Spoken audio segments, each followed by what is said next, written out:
guy, Jonah Reagan, the uncommon voice for the common man, coming to you today live from Shadyside, Ohio, where even in a little town like this, flyover country, 2 plus 2 still equals 4. Now, on this great American holiday known as the Cinco de Mayo, His Mightiness Obama has at long last decided to grace the city of New York with his presence and show up at Ground Zero. Now, considering the fact that there were 3,000 of our fellow citizens killed there, this is the first time that this guy has actually ever made it to Ground Zero. To him, I guess Ground Zero is kind of like Arlington National Cemetery. Remember, he didn't make it to Arlington National Cemetery either. And he's had to send Joe Biden. That's right. He flew off to Chicago, for another one of his vacations. So, finally, after, he's getting all the credit for wasting Osama bin Laden, now he decides 4 days after this happens that he's going to show up at Ground Zero. I'm actually surprised he did it at all, to tell you the truth. He's a very busy man, as we all know. I don't know, I ain't found the time to do it. But, of course, there's a couple little things about that don't make sense either. You see that date right there? September 11, 2001. Why didn't he just wait a few months?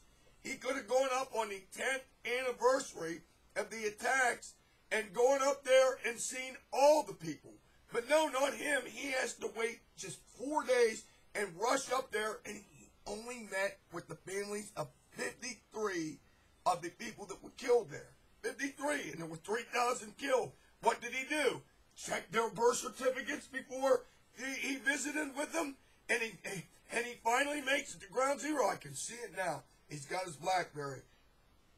Get his GPS out. How do I get to Ground Zero? Enter. And it says choices. Nagasaki, Hiroshima, White Sands missile bases, and he has to pick that one. New York City. Boom. New York City. Get in Air Force One. Fly north. Make left at Statue of Liberty. Land plane at LaGuardia. Get in car. Limo. Drive. Take first left at Bridge. First right at the second traffic light. Drive straight through until you see a massive pile of rubble and you're there. And finally, His Mightiness Obama shows up at Ground Zero. It's totally unbelievable. But there's a lot of things about this that, to me at least, just don't make sense. Including these pictures. As one of my wise viewers, a Donald Trump supporter, pointed out in my previous video. And this guy is dead on right, too.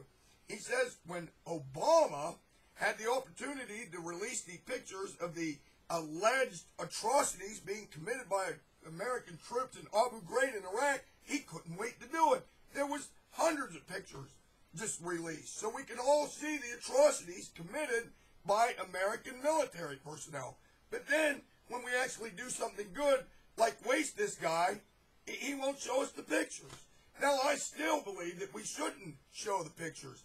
But as the Trump supporter that commented in my last video said, why now? Why don't we see the pictures? He had no problem with releasing the Abu Ghraib pictures. A very good point, and that guy is a wise man. But there's other things about this that don't make any sense to me, especially when you consider that even right now, his administration, his Attorney General, Eric Green Card holder, is still investigating CIA operatives that are doing what? Using torture, or allegedly using torture, and he's going to bring these CIA operatives to justice. But he's the same guy that praises the CIA for getting the intelligence so that we can get bin Laden. It just is left-wing hypocrisy at its best. But with that being said, I want to know this. This is what I want to know. 53 people.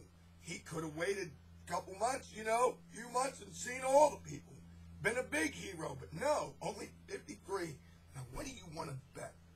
That he had to find out if these people actually believed that the mosque should be built at Ground Zero just a few blocks away from where this bozo's standing. You can bet the bottom dollar on it, because he wants to make sure that he doesn't embarrass himself in front of people like me that don't believe that the mosque should be built at Ground Zero. So he has to tread very, very softly here and make sure that he doesn't embarrass himself. Because the last thing he wants is the cameras rolling on this obvious publicity stunt / campaign event and have somebody walk up to him and say, "Hey, you big jack off, you're up here now. How come you didn't stand up for us when we didn't want this damn mosque built at Ground Zero?" That would not be a very good thing. And with that being said, hell, he's right there. He could just walk down the street and see what the progress is of the mosque. He should have invited Jimmy Carter. Jimmy Carter could have come up there with his toolbox, a chainsaw, and some nails and helped that Islam man of peace, that Islam Raouf or whatever his name is. He could have helped him build the damn thing. He's right there. Pound a few nails in there. Put the mosque up. Celebrate Islam. And here's another thing to think about. And I think of these things, and sometimes I don't even know why I think of them. Now, remember I told you in my last video how you notice that there's no flags being burnt, there's no protest, there's no Muslim uprising all around the world. Do you think it might have something to do with the fact that the man who is not a Muslim actually killed a Muslim? You think that might have something to do with it? Remember, Obama's not a Muslim. At least that's what we're told. His birth certificate says so. The man who's not a Muslim kills a Muslim and nothing happens. Nothing. No flags burned, nothing. Not a damn thing. Now, what do you think would have happened if George Bush would have done this? If George Bush would have killed Osama bin Laden, he would have more shoes than Foot Locker. Until next time, this is your third favorite Islamo-homophobiac saying this to you now. This thing is nothing but a fraud from the master of frauds. And I say this now. Until next time. Oh, one last thing.